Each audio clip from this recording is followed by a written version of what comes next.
Hey, what's happening, VC? Alex here. Yeah, back again today. Wanted to come on here and make another vinyl update video. I think this is number 40 now. Just going to show you the recent things that I've picked up, the recent records that I've managed to bag recently.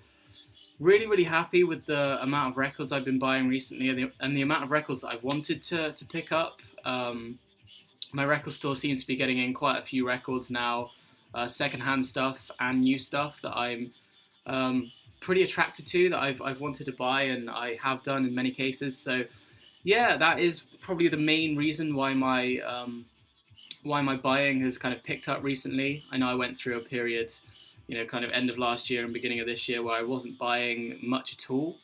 But I guess I've kind of fallen back into my addiction, I guess, and just been buying quite a lot of records. I've got 4 to show today, but all pretty good stuff. I'm really happy with the things that I picked up. So yeah, this is going to be another vinyl update. Thank you to everybody who watched my video that I did yesterday with my good friend Brandon Gregory.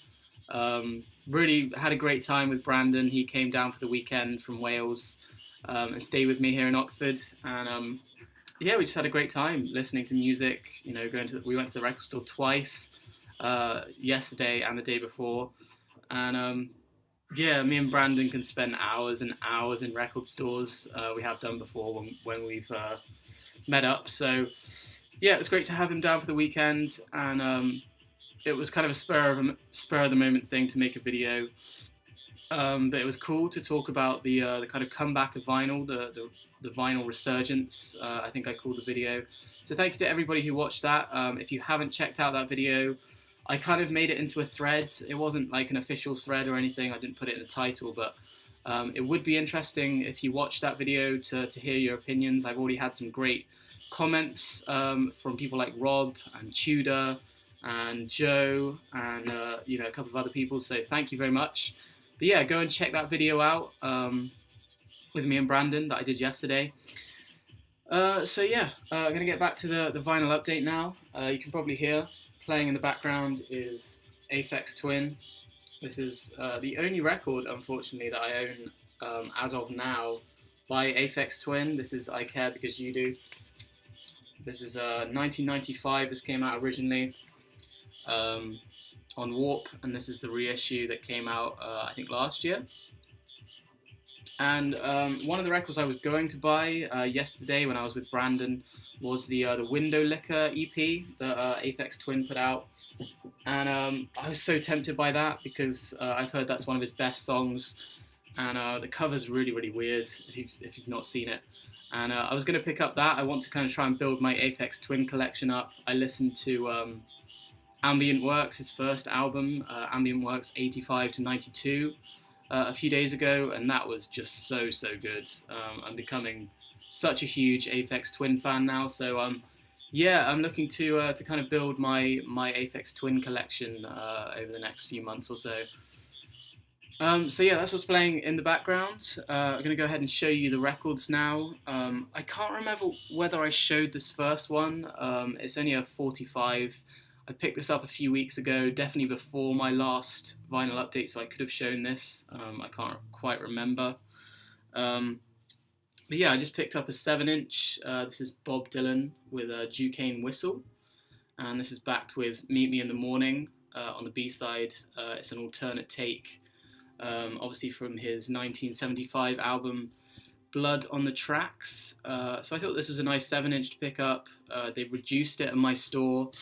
Originally, this was released on Record Store Day last year, I think 2013, and they reduced all of their 2013 Record Store Day stock, so I just kind of jumped on this, picked it up for, I think it was like a $5 or something, so it's pretty cool. Got an inner sleeve on a red Columbia label, so yeah, that's the first thing. As I say, I can't remember whether I ended up showing this last time, but I don't think I did. So that's the first thing. Can't get it back in the sleeve. Always the way in the videos. So getting on to the LPs now. I've got 3 LPs to show you guys.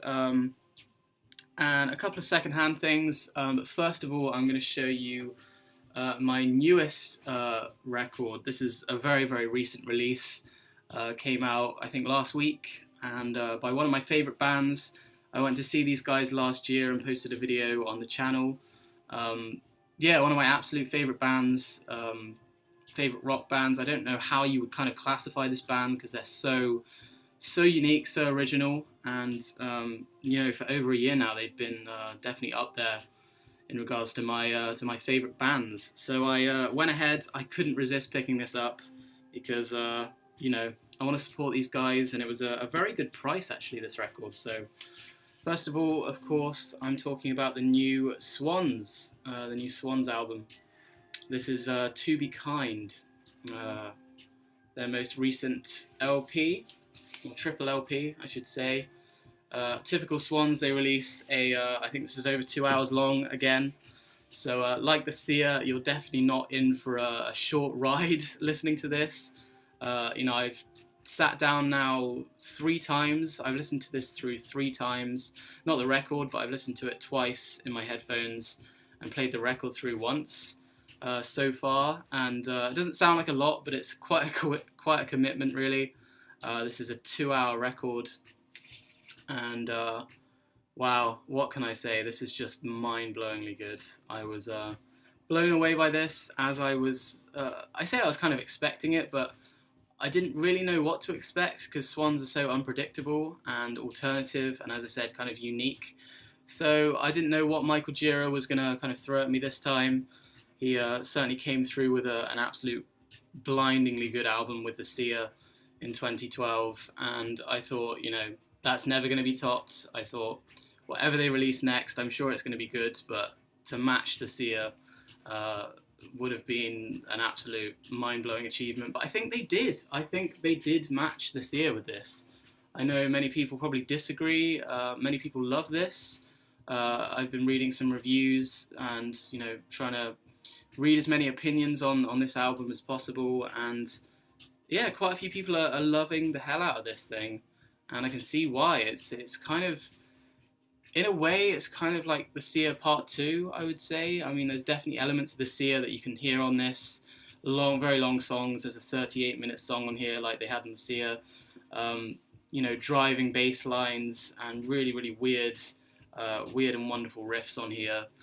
Some amazing guitar work and some stunning vocals. You know, some of the vocal performances from Michael Gira and the band are just really, really chilling, really haunting, and just, you know, it's typical Swans. But they've just come through with a great album with this. I would highly recommend this album to any fans of Swans, obviously, but any fans of kind of post-rock, any rock really. You gotta hear this. This is just amazing stuff. Very, very nice pressing. I would say this tops The Seer in regards to the pressing. Triple LP. As you can see, you've got 1 LP in each of the windows there, and you've got this really weird theme running throughout the artwork with the babies' faces, which is kind of creepy, but one of the really cool things is that it's actually embossed. It's not just a picture on there, it's embossed and it's glossy, so I think they've done a great job with the packaging. It comes with a poster, I believe. Hold on, I'll get it out. Yeah, you got the poster here, which I don't think I'm going to put up on my wall simply because I don't really want some sad baby faces up on my wall. I don't tend to put record posters up anyway, but that's a particularly creepy one, if I must say so. But yeah, that is To Be Kind. I don't really know what to say. I haven't really thought through, you know, how to put my opinion on this album into words. All I would say is that if you haven't heard this, go and check it out. Listen to it on a digital format and just take this in. I know it's a kind of a roller coaster of a ride listening to this because it's such a long record and you've got to be very, very patient. It's not in any way is not accessible on any level. I mean, you've really got to pay attention to the finer detail, and also just kind of open your mind, I would say, with Swans. They're not there to please your ears. They're not there to kind of pussyfoot around. They're just going to get straight to the point and give you exactly what they're feeling, I guess. So Michael Gira, amazing job again. If I ever get a chance to see Swans again, I would definitely take up the opportunity, because it would be great to see them play some of these songs live. I love the long track, the 38-minute track, which is actually, I think, a kind of paying homage to, I can't remember the name of the guy now, but it's the Black Napoleon, who was kind of I think the leader of the Haitian Revolution back in the 1800s. And that's the thing with Swans, there's some really kind of random but very interesting and deep historical themes in their music, and that's just one example of that. So some great tracks, very interesting, amazing record, so go and check it out for sure. So that was the only new record that I've managed to pick up in the last couple of weeks. But on top of that one, on top of the Swans record, I've also managed to score a couple of really nice second-hand LPs, one of which I actually picked up today, which is the first one of these I'm going to show you. And I've only had this about an hour. I got back about an hour ago, so I haven't yet had a chance to stick this on the turntable and give it a spin. But it's by one of my favourite bands of all time, one of the classic English bands of the 60s and 70s, a band I've really been getting into recently especially. I love this band's early stuff, and a lot of their 70s stuff is great as well. And of course the band that I'm talking about is Pink Floyd. And of course most of you will know that this is their 1971 album, Medal. This came out, of course, in the very early 70s, after they'd gone through their psychedelic phase in the late 60s, of course.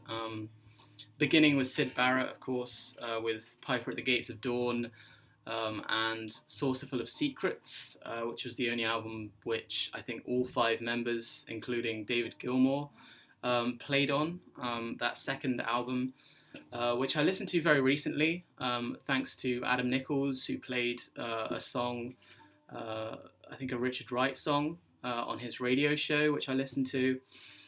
Really got into those first 2 albums. I love their early periods. And then I'm a bit iffy, I'm a bit on the fence with Uma Guma and Atom Heart Mother. Not the biggest fan of those records. I think they just kind of drift. They don't really go anywhere special, I would say. And then in the early 70s, I think they came back into form with this record. Of course, this is Medal, and the pressing that I picked up today is a 1971 original. This is a French original, I believe. Gatefold, of course, with the textured cover. And I'm pretty sure this is a French original pressing of this from 1971. I haven't, of course, yet had a chance to listen to it, but the sleeve is in great condition. The sleeve is in much better condition, as far as I can see, than the actual record is. Took the record out of the sleeve, and it came in one of these weird, like, plastic bags sleeves, so I might have to put it in a better sleeve, I think. But it's on the Green Harvest label. Get that the right way around. Green Harvest label, and it's definitely a French pressing. I'm pretty sure it's a first pressing or an original. The vinyl looks a little bit scratchy. Time will tell whether it plays nicely or not, but I've wanted to have this record for a while now. I'm trying to build up my Pink Floyd collection, and Medal is definitely an essential. So, very, very happy with this. I paid £15 for it, which might have been a bit on the pricey side. But I mean, it was just kind of a spur of the moment thing. And really looking forward to playing that record again, because I haven't listened to it in a long time. So that was the first second-hand record I've picked up in the last couple of weeks. This second one here is maybe a little bit more special. This is one of my rarer records, I would say. I haven't been the luckiest person in the world when it comes to scoring bargains on rare records, but this one was maybe an exception. I found this in the record store about a week ago, and I've already got a copy of this. I showed it in a recent update, maybe a month or two ago, and it's by, again, another classic English rock band from the 1970s, and picked up another copy of Genesis. This is Nursery Crime, of course. Their second album, I think, second or third album from 1971 again, I think. And you might be asking, why would I pick up a second copy of Nursery Crime?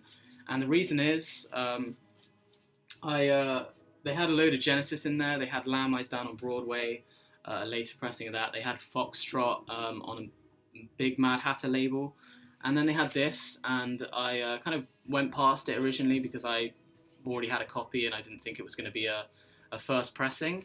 And then I took it out of the sleeve just out of curiosity, and lo and behold, I actually got very, very lucky, because this is on the original pink, get the right way around, whoops, of course on the original pink scroll label, the pink scroll charisma label, which means that this is an original first pressing of this, which is amazing. My other copy is a small hatter, I think, so it's a second or third UK pressing, and with this I managed to score a first pressing, which I was a bit naive at first when I found this, because I knew it was quite rare. I knew that these go for quite, the pink scroll labels go for quite a lot of money, but I just wanted to check, and I sent a picture of the label to Adam Nichols, because I know that he's heavily into his Genesis records, and he told me it was rare. He told me that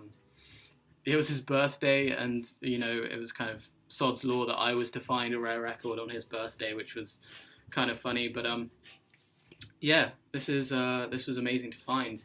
I've seen the pink scroll labels. I checked on Discogs, and they're not like incredibly rare or anything. I'd probably get between 40 to 50 quid for that. So I think I'm going to hang on to it. Maybe there'll come a time in the future, because I've got obviously a duplicate now, where I want to sell one of them on, but for now I'm just going to keep this in my collection. It's slightly worse condition. The record doesn't play quite as well. The sleeve's in better condition than my other copy, but the record doesn't play quite as nicely, so I think I'm just going to keep this in the sleeve and not play it, but yeah, hang on to it for the time being. But yeah, really cool to add a second copy of that to my collection, obviously a slightly more rare one. So yeah, those are my vinyl finds, guys. Those are all the recent records that I've picked up. Really, really stoked with the amount of vinyl I've been buying recently. I think it's going to be a down period from now until certainly July, because I'll be going to Australia. Of course, I'm going to Australia in just like 10 days now, I think. So yeah, that's really kind of rocketing towards me, which is really scary. But obviously I won't be posting any vinyl updates. Probably won't be posting any videos during June, because I'm going for the whole of June. And I probably won't be buying many records, but who knows, I might find some Australian records that I want to bring back with me. But really happy with the vinyl that I picked up recently. Make sure you go and check out the video that I did with Brandon yesterday, if you've got the time, and let me know your opinions on that video. But yeah, that's all I wanted to show today. Thanks very much for watching, and I'll see you guys next time.